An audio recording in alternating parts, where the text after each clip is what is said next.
Assalamualaikum warahmatullahi wabarakatuh. Jumpa lagi dengan saya Ernawati, CGP Angkatan 2 Kabupaten Bima dalam tugas koneksi antar materi 3.1.A.9 terkait pengambilan keputusan sebagai pemimpin pembelajaran.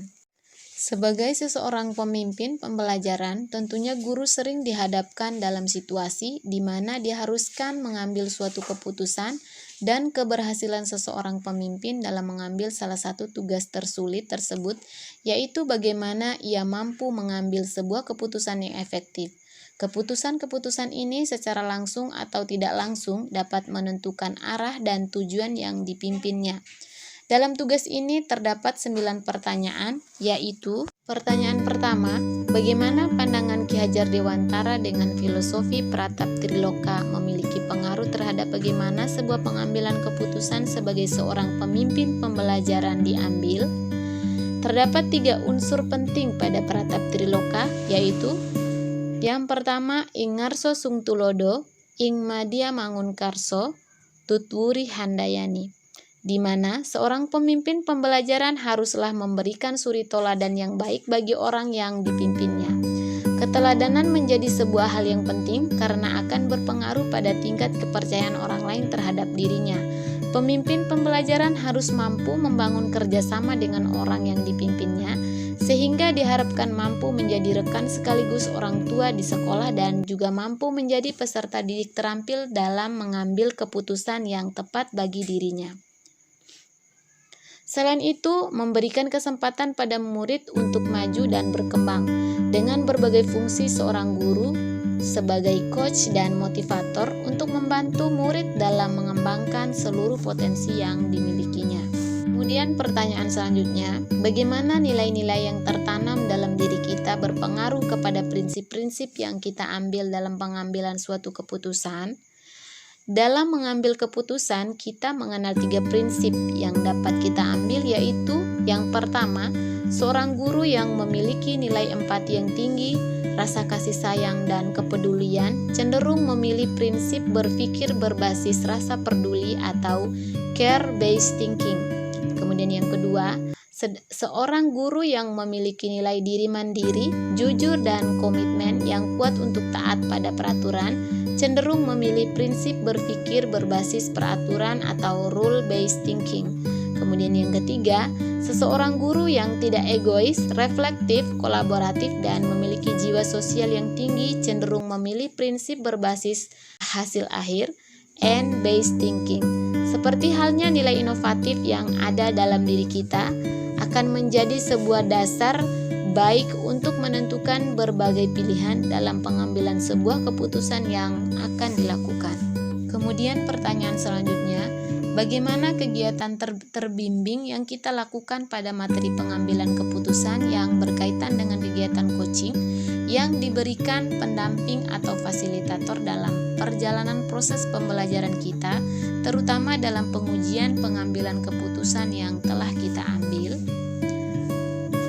Pembimbingan yang dilakukan oleh pendampingan praktik dan fasilitator telah membantu saya selalu dalam berlatih mengevaluasi diri dalam pengambilan keputusan, di mana keputusan tersebut apakah sudah berpihak pada murid dan apakah sudah sejalan dengan nilai-nilai kebajikan universal atau apakah akan dapat dipertanggungjawabkan. Pertanyaan selanjutnya, bagaimana pembahasan studi kasus yang fokus pada masalah moral atau etika kembali kepada nilai-nilai yang dianut seorang pendidik?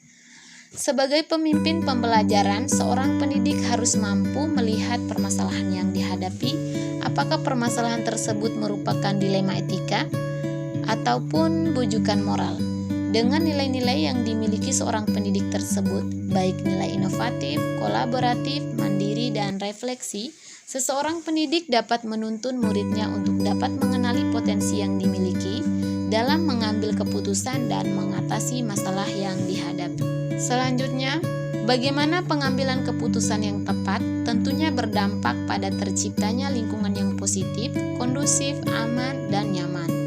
Untuk dapat mengambil sebuah keputusan yang tepat dan berdampak pada terciptanya lingkungan yang positif, kondusif, aman, dan nyaman, hal pertama yang harus kita lakukan adalah mengenali terlebih dahulu kasus yang terjadi, apakah kasus atau permasalahan tersebut termasuk dilema etika atau bujukan moral. Selanjutnya, ketika kasus tersebut merupakan dilema etika, sebelum pengambilan sebuah keputusan, kita mampu menganalisa pengambilan keputusan berdasarkan pada 4 paradigma, 3 prinsip, dan 9 langkah pengambilan dan pengujian keputusan.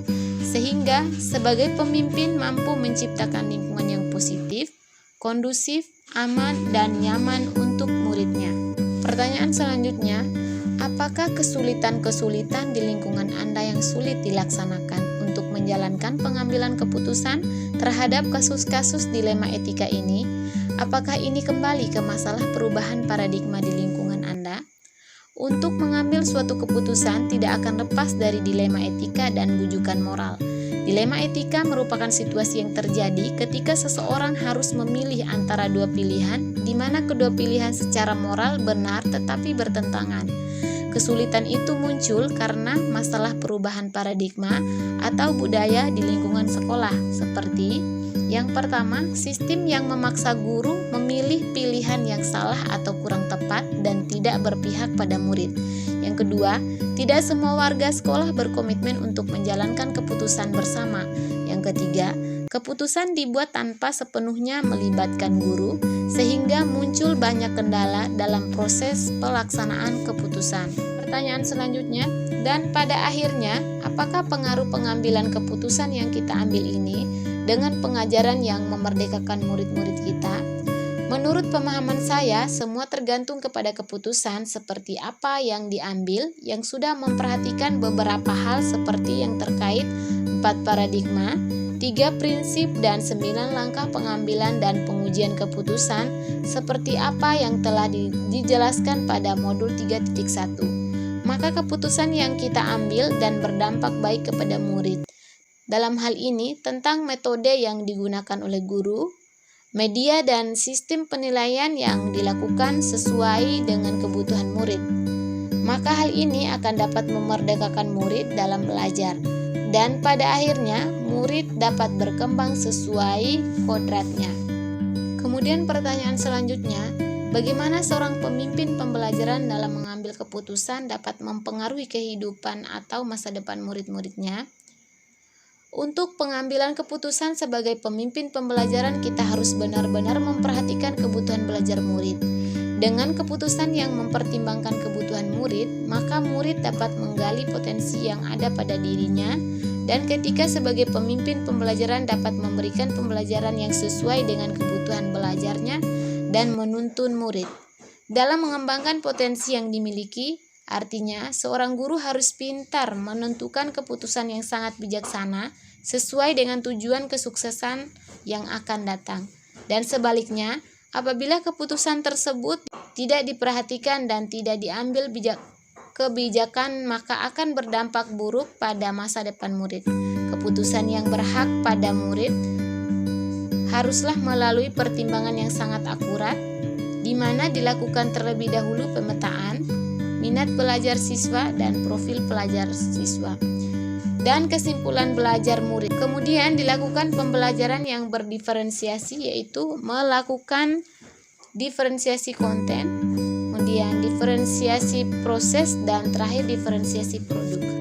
Pertanyaan terakhir, apakah kesimpulan akhir yang dapat Anda tarik dari pembelajaran modul materi ini dan keterkaitannya dengan modul-modul sebelumnya?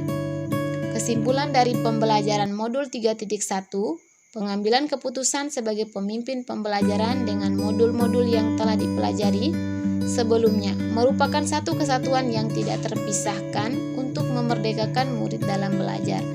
Karena peranan pengambilan keputusan oleh guru sebagai pemimpin pembelajaran sangatlah sentral. Keputusan yang selalu berpihak pada murid sejalan dengan nilai-nilai kebajikan dan dapat dipertanggungjawabkan di dunia dan di akhirat, yang akan datang melahirkan generasi cerdas yang memiliki profil pelajar Pancasila. Sekian, wassalamualaikum warahmatullahi wabarakatuh. Salam guru penggerak.